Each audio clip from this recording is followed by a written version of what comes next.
Mas, irmãos, a paz do Senhor, vamos aqui para a nossa aula, né? Da lição de número 7 do terceiro trimestre da Escola Bíblica Dominical. O povo de Deus deve separar-se do mal. Aula hoje aula 16 de agosto de 2020. Texto áudio. Pelo que saí do meio deles e apartai-vos, diz o Senhor, e não toqueis nada imundo, e eu vos receberei. Verdade prática, o mundanismo na igreja corrompe os bons costumes e extingue a santidade. Quero sempre lembrar os irmãos, essa lição, a CPAD nesse trimestre aplicou uma situação de pegar uma lição antiga, ela não fez edições novas, não editou lições novas, ela pegou uma lição escrita em 1993, pelo já falecido, faleceu em 99, missionário, pastor, grande homem de Deus assembleano, Eurico Bergstein. Então nós estamos falando aqui de algo que foi escrito em 93, e é até bom tocar nisso antes da lição. Eu vou repetir para você a verdade prática. O mundanismo na igreja corrompe os bons costumes e extingue a santidade. Aí vem a leitura diária, que você deve ler na sua casa. Há vários textos aqui, e até são grandes os textos dessa semana, mas que nos trazem bastante orientação sobre o assunto. E a leitura bíblica em classe se encontra no livro de Esdras, capítulo 2, 59 a 62, 4, 2 a 3 e no 6, 2 a 4. 2,59. Também estes subiram de Tel Melá e de Tel Arsa, Querube, Adã e Imer, porém não puderam mostrar a casa de seus pais e sua linhagem, se de Israel eram os filhos de Delaías, os filhos de Tobias, os filhos de Necoda, 652. E dos filhos do sacerdote, os filhos de Abaías, os filhos de Cós, os filhos de Barzilai, e tomou mulher das filhas de Barzilai, o gileadita, e que foi chamado do seu nome. Estes buscaram seu registro entre os que estavam registrados nas genealogias, mas não se acharam nelas, pelo que por imundos foram rejeitados do sacerdócio. 4.2. Chegaram-se a Zorobabel e ao chefe dos pais e disseram-lhes: Deixai-nos edificar convosco, que como vós buscaremos a vosso Deus, como também já lhes sacrificamos desde os dias de Esar-Adom, rei da Síria, que nos mandou vir para aqui. Porém, Zorobabel e Jesua e os outros chefes dos pais de Israel lhe disseram: Não convém que vós e nós edifiquemos casa a nosso Deus, mas nós sós a edificaremos ao Senhor, Deus de Israel, como nos ordenou o rei Ciro, rei da Pérsia. E em Aquimetá, no palácio que está na província de Médias, aí já é o capítulo 6, né? Se achou um rolo, e nele estava escrito um memorial que dizia assim: No ano primeiro do rei Ciro, o rei Ciro deu esta ordem com respeito à casa de Deus em Jerusalém. Esta casa se edificará para o lugar em que se ofereçam sacrifícios, e seus fundamentos serão firmes, a sua altura de 60 côvados e a sua largura de 60 côvados, com 3 carreiras de grandes pedras, uma carreira de madeira nova, e a despesa se fará da casa do rei. E vamos aqui, objetivo geral. Compreender que o relacionamento harmonioso com Deus exige a separação do pecado e do mundanismo. E objetivos específicos, ele tem aqui 3 objetivos. 1. Destacar que Deus não aceita mistura do seu povo com o mundo. 2. Entender que Deus exige plena santidade do seu povo. E 3. Exaltar que a santidade resulta em bênçãos para o povo de Deus. Vou ler aqui para os irmãos também uma parte que ele diz, interagindo com o professor, é interessante. Os filhos de Judá tiveram que tomar sérias decisões para não serem absorvidos pela cultura dos povos que ocupavam suas redondezas. Levamos em consideração também o meio usado pelos líderes judaicos para se comprovar a filiação dos repatriados. Se tal medida não fosse tomada, até mesmo a genealogia estaria comprometida.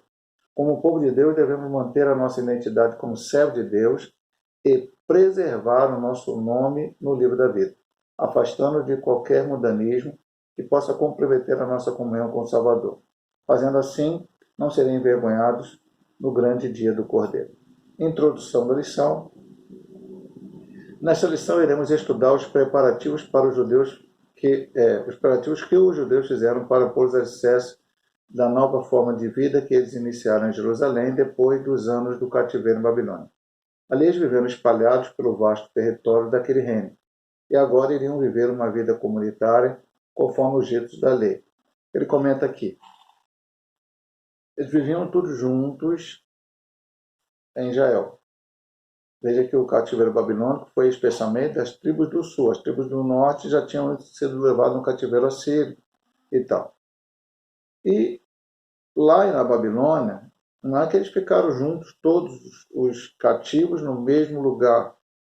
Eles ficaram divididos ali, até nesse período que eles começaram a introduzir o costume que até hoje entre os judeus, que é a sinagoga, eles se reúnem para estudar a lei de Moisés, o Antigo Testamento, né, os judeus, aos sábados, e depois permaneceu mesmo após cativeiro. Eles voltavam para a sua terra. Agora eles vão voltar novamente a viver juntos, no mesmo lugar, adorando o mesmo Deus, como é o dito. Então, é uma readaptação que precisou tomar certas, como diz ali no Interagindo com o Professor, tiveram que tomar certas medidas para que não houvesse problemas nessa sua volta. Ponto central: comunhão plena com Deus exige santidade. Essa lição vai falar muito da palavra santidade. Então, veja bem, esse ponto 1 ele não tem subdivisões. Ponto 1 é: somente os judeus retornariam a Judá. E um comentário único que nós vamos lendo e comentando cada parte com os irmãos. Para uma pessoa ser considerada apta para fazer parte do grupo que iria transferir-se para Jerusalém, exigia-se que desse prova de sua linhagem, que provasse ser realmente de Israel. Na primeira triagem foram excluídas 652 pessoas, até alguns filhos de sacerdote cujos nomes não foram achados nos registros de genealogias foram rejeitados como imundos. Então o rei Ciro deu a ordem para que eles voltassem, aqueles que quisessem voltar, reconstruir seu templo. Nós já estudamos isso lá. Eu vou de antemão aqui dizer no início da lição que o autor da lição, pastor Rodrigo Beckstein, ele não usou a cronologia totalmente nas lições. Você vai tratar de um assunto aqui, e depois de outro, depois vai voltar um assunto lá atrás, e depois vai para outro assunto, e já tratou, já falamos aqui disso, a lição 8 vamos estudar alguma. Na lição passada ele falou, na lição 8 vamos estudar um assunto, na lição 9, nessa aqui eu acho que ele vai falar da 11. Então, nós vamos estudando os assuntos e voltando. Aqui nós estamos falando da primeira leva de pessoas que veio com Esdras para construir o templo. Na semana passada nós falamos da construção de Jerusalém, do muro, houve um período de 60 e poucos anos, se não me engano, entre o capítulo 6 e o capítulo 7 de Esdras, entre a construção do templo, depois um período, até que eles começassem a reconstruir a cidade. Aqui nós voltamos lá para o primórdio, para o início da volta. Então, só quem comprovasse que fosse judeu verdadeiramente, tivesse uma prova que fosse a genealogia. Não bastava chegar lá e dizer, não, eu sou da tribo de Levi. Não, peraí. Mas qual prova que você tem? E não tinha prova. Então, 652 pessoas foram excluídas. Depois nós vamos entender aqui.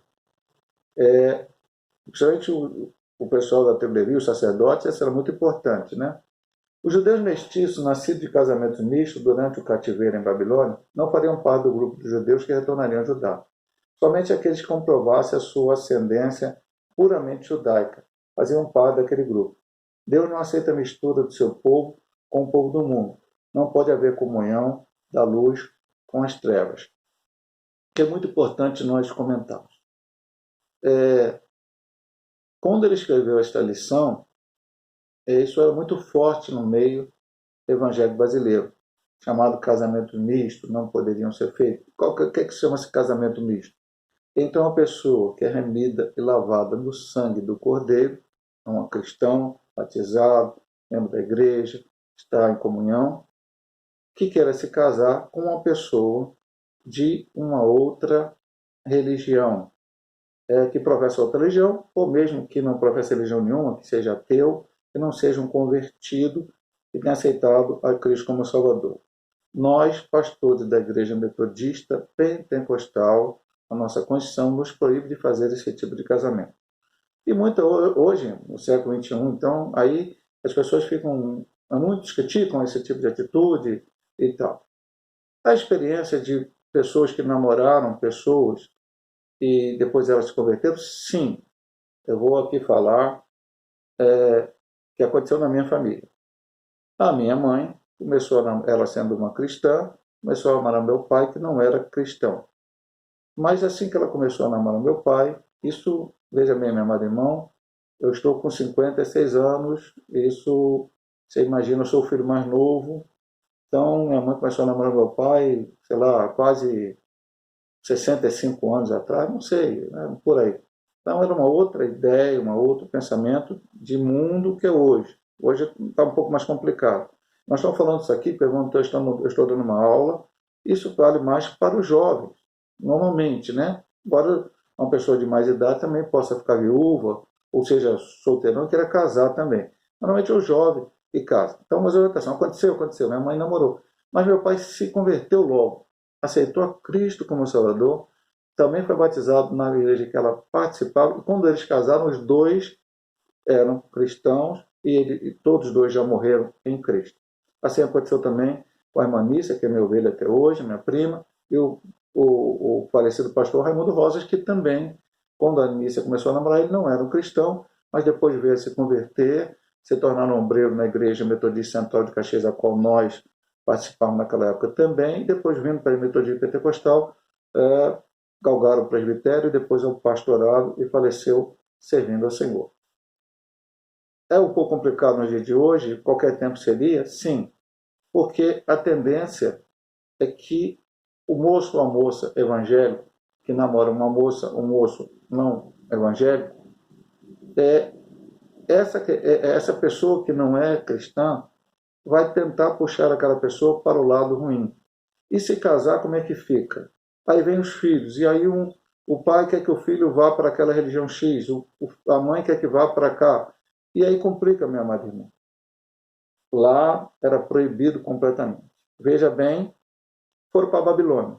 Chegou a Babilônia, longe da sua terra, homens judeus casaram com mulheres babilônicas, ou até de outro país que estivessem lá, e mulheres judias casaram com babilônicos. Isso misturou, Deus não aceitou. Na hora de voltar, as crianças nasceram desse relacionamento e as pessoas não puderam voltar. Não é uma denominação, não é o que diz aqui. Deus não aceita a mistura de seu povo com o povo do mundo. Não pode haver comunhão da luz com as trevas. Mas, pastor, eu posso casar com uma moça evangélica, ou eu sendo uma moça, casar com um rapaz evangélico, depois você se desviar. Pode acontecer, meu amado irmão. Acontece, mas o que nós temos que fazer? É a orientação para quem vai casar, quem pretende casar. Ore muito a Deus. Ore muito a Deus antes de escolher o seu cônjuge, o seu par, aquela pessoa que você pretende passar o resto da sua vida com ela. Para que os dois comunguem da mesma fé, pensem da mesma maneira e possam viver uma vida de bênção e também os seus filhos. A história de Israel registrava uma amarga experiência nesse sentido.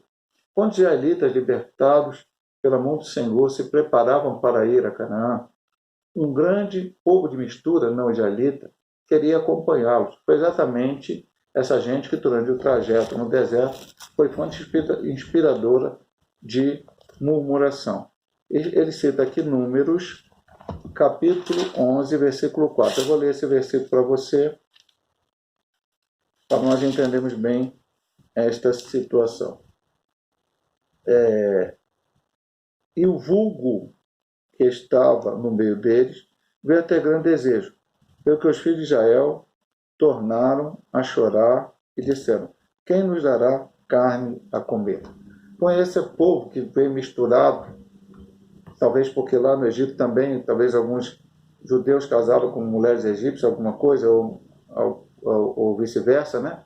E aí vieram juntos e depois, ou até vieram mesmo, saiu no bolo, né? O Egito ficou destruído por causa das pragas. Eu posso ir também? De repente, os judeus aceitaram que fosse alguma coisa parecida com isso. e depois, na hora do deserto, ficaram lá murmurando. Olha o problema. E ele cita isso como exemplo. A Bíblia diz: estreita é a porta e apertado o caminho que leva à vida. Mateus 7,14. Não é lucro e sim grave prejuízo alguém querer facilitar a entrada de mistura de gente, dando maior ênfase à quantidade do que à qualidade. Jesus disse: necessário vos é nascer de novo. E aqui ele já está falando não de casamento, mas de ser membro da igreja. Também é muito forte essa palavra aqui, dita por Eurico Bergstein, mas é muito importante a gente ver. Meu amado irmão, Deus quer salvar o maior número possível de pessoas? Sim. A igreja tem que trabalhar para isso? Sim. A igreja tem que evangelizar? A igreja tem que estar em oração para que os perdidos se salvem? Sim. E buscar isto todos os dias. Mas a igreja não pode abrir as portas para pessoas se tornarem membros da igreja e não terem nascido de novo, como diz aqui Eurico Bergs no final desse ponto. Jesus disse, necessário. Não é, quem sabe, pode ser. Não é aquela coisa assim, vem para a igreja, batiza e depois Deus vai fazer. Aí, quem sabe, um dia vai mudar, vai fazer. Não, não, não. É necessário nascer de novo. Pastor, nascer de novo quer dizer que eu nunca mais vou pecar? Não, meu amado irmão. O crente tem que ser disciplinado. Primeiro é o seguinte, meu amado irmão, para ser batizado, Jesus deu duas ordens, ir de pregar e ir de ensinar. O crente precisa, a pessoa precisa ser discipulada. Já no passado até, pessoas que eram da igreja metodista pentecostal, não vou citar nomes aqui, discordavam da ideia de, achavam que era, e até algumas pessoas disseram para mim, Felipe chegou, foi pregar o eunuco, pregou, chegou lá na frente, o eunuco perguntou, o que me impede de ser batizado? Aí Felipe disse, se você crê no Senhor Jesus, você pode ser batizado. Agora eu creio. Aí desceu nas águas e batizou. Aí então, mesmo, pastor. Então, se a pessoa chegar na igreja e falar, eu creio no Senhor Jesus, então vamos batizar ela porque ela já creu. Foram um caso excepcional. Eu, pastor Hélio Nelas, procuro, hoje até uso a revista da CPAD, Discipulado 1 e 2, que em 6 meses você dá uma aula. E esse período, normalmente, às vezes acontece alguns intempéries, data de batismo local, a gente batiza em rio, né? Água corrente, então às vezes não. Às vezes acontece alguma coisa com o candidato que não pode ir. Então, às vezes, esses 6 meses se torna um pouco mais. E também tem um momento que a pessoa aceita Cristo e resolve, e não, quero batizar, então tá. Então, às vezes, desde o momento que a pessoa aceite a Cristo, até batizar, 6 meses ou um pouco mais, às vezes até um pouco, talvez um ano. Porque a pessoa tem que ter a convicção que é aquilo. Eu, como pastor, já batizei muitas pessoas, mesmo preparadas, mesmo levadas, mesmo ensinadas, mesmo discipuladas, mesmo doutrinadas, e lá na frente, infelizmente, não corresponderam e até abandonaram os caminhos do Senhor. Então a pessoa precisa ser preparada. Pastor, não vai dar certo a pessoa aceitar Jesus batizado? Muitas vezes vai dar certo. Louvado seja o Senhor, aceita Jesus, batizado rapidamente, fica na igreja, torna obreiro, até pastor. Louvado seja o Senhor. Mas eu não posso ir pela exceção e não pela regra. Porque aquele que realmente é convertido, aquele que nasceu de novo, ele vai ter paciência. Uma vez eu estava dando aula de batismo para uma pessoa, e a pessoa falou assim, pastor, eu vou ter que viajar para Paraíba, então você não pode, mas a aula ainda demoraria mais um tempo. Então não pode adiantar o meu batismo, porque se eu for para Paraíba sem ser batizada, e por acaso houver um acidente na estrada e eu morrer, então o que acontece? Eu disse para aquela pessoa, não, você aceitou a Cristo como Salvador. Se por acaso eu ainda não te batizei porque estou na aula, você for para Paraíba, vai acontecer algum problema, você aparecer, você está salvo, porque você aceitou Jesus como Salvador. Então, o ladrão na cruz não pôde nem ser batizado e foi salvo. Também é uma exceção, não é regra. Mas acontece, pode acontecer uma situação dessa. A pessoa aceitar Jesus no último momento da sua vida, e aí não tem nenhuma condição, nenhum pastor, nenhuma pessoa batizada. Mas, se pode, então vamos batizar. Mas aquela pessoa disse, não, você é salvo. Agora, pegaram uma pessoa, não discipularam, não ensinaram, não doutrinaram, e somente para crescer, que ele fala que quantidade, batizaram uma pessoa, torná-la membro da igreja, isso não é uma coisa boa, e é isso que ele está dizendo aqui. O Senhor quer que todos os cristãos realmente, que se professam cristãos, que se dizem cristãos, que frequentam a casa do Senhor, possam realmente ter nascido de novo. Se alguém está em Cristo, nova criatura é, as coisas velhas passaram, eis que tudo se fez novo. Síntese do tópico 1, Deus não aceita a mistura de seu povo com o mundo. Agora vamos para o ponto 2. Os judeus não aceitaram a ajuda dos samaritanos.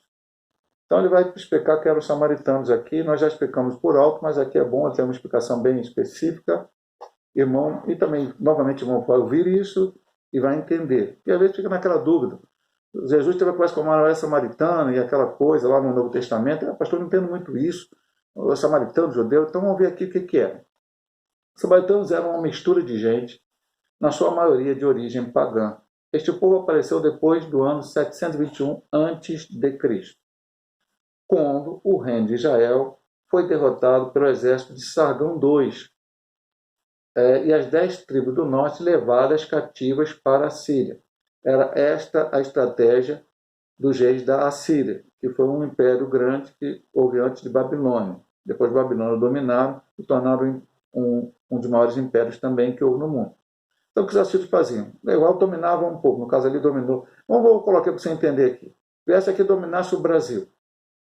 Aí tirava todos os brasileiros, ou a maioria deles, levava embora, lá para a terra deles. Mas aqui vai ficar vazio. Mas eles também dominaram o Uruguai, o Paraguai, a Argentina, o Chile, a Bolívia, a Venezuela, a Portugal. Aí vai mandando um pouquinho de gente de cada lugar para que aquelas pessoas daquele lugar perdessem a sua identidade. Principalmente porque quase todos os povos daqueles tempos tinham o seu Deus local.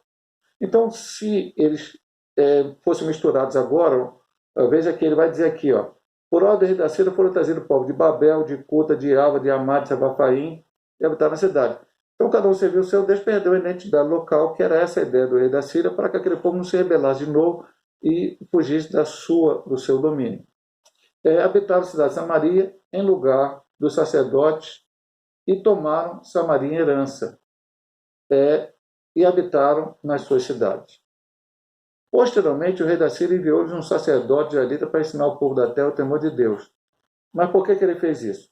Porque quando eles vieram, começaram a servir os seus deuses lá, suas estátuas, suas imagens, a Bíblia diz que Deus mandou leões que os mataram. Então, foi avisado o rei da Síria pegou um dos sacerdotes que estava lá em cativeiro e mandou para que viesse ensinar-lhes como é que servia o Deus da terra. E vamos ver o que aconteceu. Assim os samaritanos temiam o Senhor, mas também serviam aos seus deuses. Nós vamos ler aqui a palavra, né, que ele está citando. É sempre bom você, aqui na sua casa, né, quando dá lição, nós mandamos aí em forma de PDF para os irmãos, não temos a revista ainda, para esse mês não teremos, no próximo, se Deus quiser, teremos, né? Então, o irmão lê na sua casa e tal. Versículo 17 do capítulo 33, 2 Reis. Assim, ao Senhor temiam e também aos seus deuses serviam, segundo o costume da nação dentre os quais tinham sido transportados. Aceitaram o ensino do sacerdote elita, mas não deixaram a idolatria.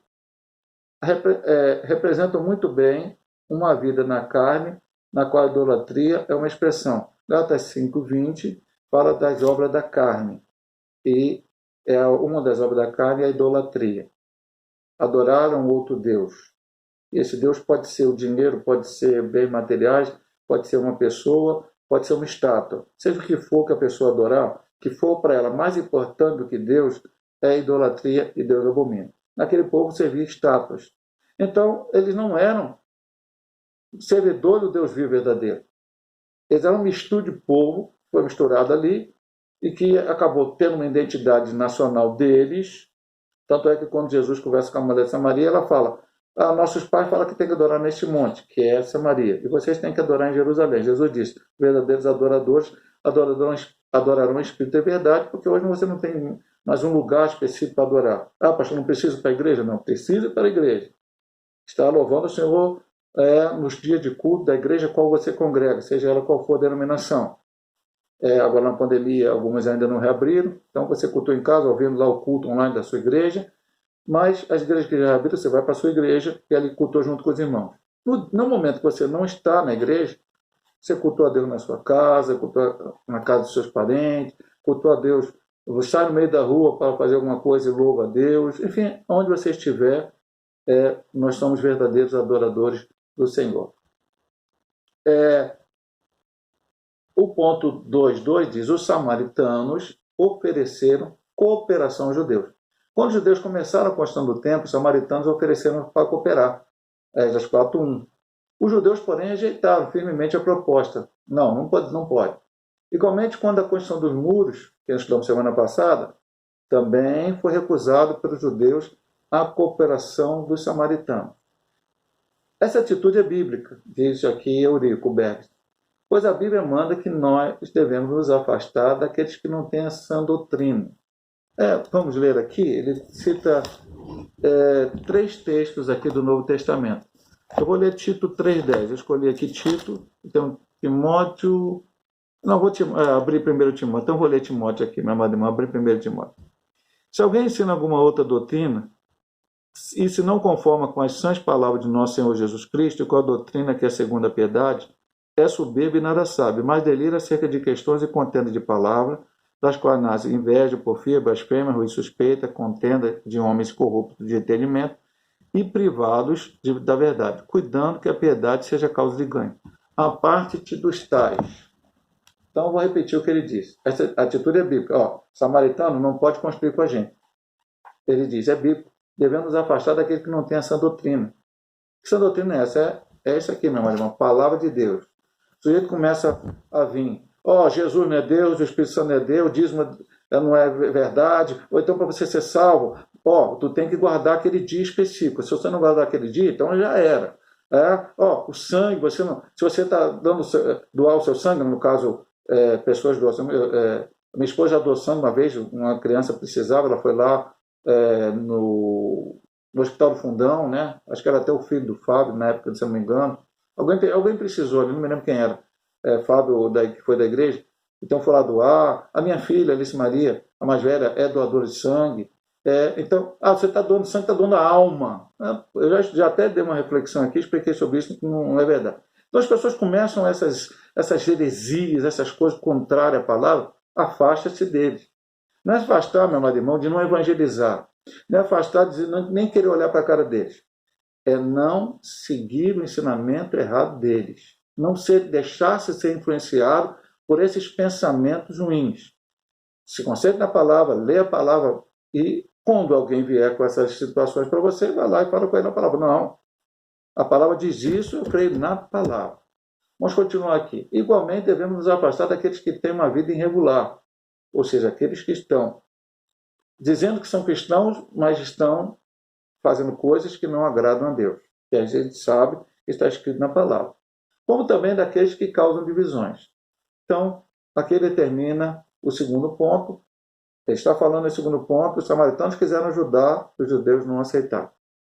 Por situação de tamanho do vídeo, eu vou ter que parar a reflexão agora da lição, o estudo da lição, melhor dizendo, e depois a gente retoma numa segunda parte do estudo dessa lição 7, para a glória de Deus.